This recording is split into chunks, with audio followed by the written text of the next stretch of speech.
Good afternoon, sir. I am Joel Paul Pineverde, and this is my assessment 15, which is determining the securing methods of dangerous cargoes and lashing and unlashing of the goods and the securing arrangements as per cargo securing manual. First is the lashing and unlashing of the goods. The IMO CSS code in the place to provide the international standard to promote the safety storage of securing of cargoes. This code was updated in December 2014 and to include more graphic and figures to aid ships owners and operators met the requirements set forth in the code. In general, CSS code covers in the following topic, which is first is safe cargoes storage and securing in such a way that the ships and persons on board are not at risk. Second, persons commissions to work with lashing, unlashing cargo should be properly qualified and trained. Next is the safe execution of securing cargoes depends on the proper planning, execution, and supervision. Next is for planning purposes. The most severe weather conditions must be taken into account for cargo storage and securing. The MSRI near the midst of the injury database records associated with container lashing and unlashing demonstrate the serious dangers associated with performing this job. Some of the lessons learned from reviewing this incident include: first is stowing equipment properly after job is finished to maintain a clean working area. Next is any damaged equipment should be reported and fixed right away. Next, clear communication and understanding of hand signals is important. Next, continuous training on proper lashing and unlashing process. Next is proper PPE worn and available. Next, reminders to workers to maintain situation awareness. And then last one is warm up body with stretches before performing physical work. And the summary of this topic is container lashing and unlashing is very hazardous and physically demanding job that can lead to serious injury.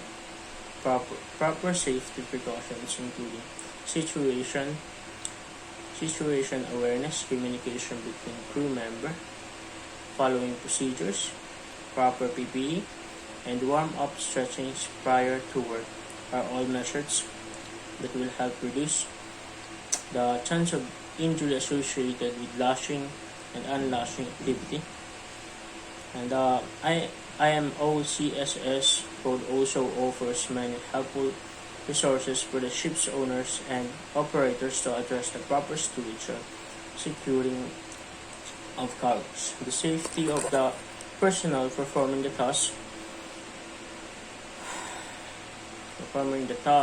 of lashing and unlashing containers must remain at the forefront. The process of lashing and unlashing will must continue to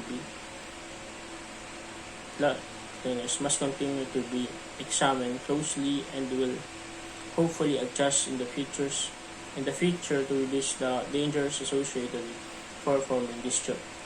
The next topic is about the securing arrangement as per cargo securing manual. Then a cargo securing manual details all the cargo securing equipment on board the vessel, whether fixed or portable. It specifies the location and how they should be used to secure the different types of cargoes that are transported. This manual also shows the details of the chains, lashing, rods, etc. that are used to secure the cargo of the ship. The strength of the cargo securing equipment to withstand any adverse weather and to rough sea conditions. The method followed to secure the cargo and maintain instructions should be available in this manual. When the ship is in motion and specifically during bad weather, accompanied with rough seas, the cargo on board is subject to abnormal forces. Calculating the strength of the available equipment and its successors such as change, lashing, etc. to counter these forces and how to fix them accordingly should be explained in the cargo securing manual. Whether required, this should be explained with appropriate diagrams or sketches.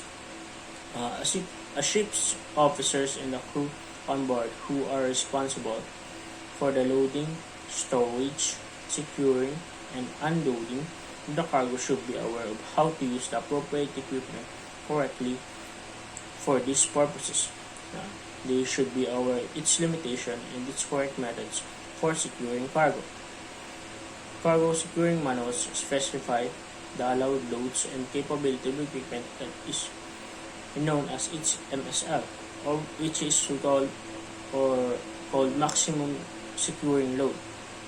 The SWL or safe working load is the load that can be handled safely by the equipment. The term standard cargo is used signify the cargo that can be secured normally on a ship. A semi-standard cargo may be accommodated, such as vessels, whereas a non-standard cargo requires specified storage and securing arranges. The manual specifies where each type of items or cargo should be kept. Only the appropriate cargo securing points mentioned in the cargo securing manual should be used for securing the cargo. Any structural changes made to such equipment should be reflected in the cargo securing manual, and she should be not inferior in the quality or strength of the originally available ones. Spare or reserved cargo securing equipment should be available in the vessel. Thank you, sir.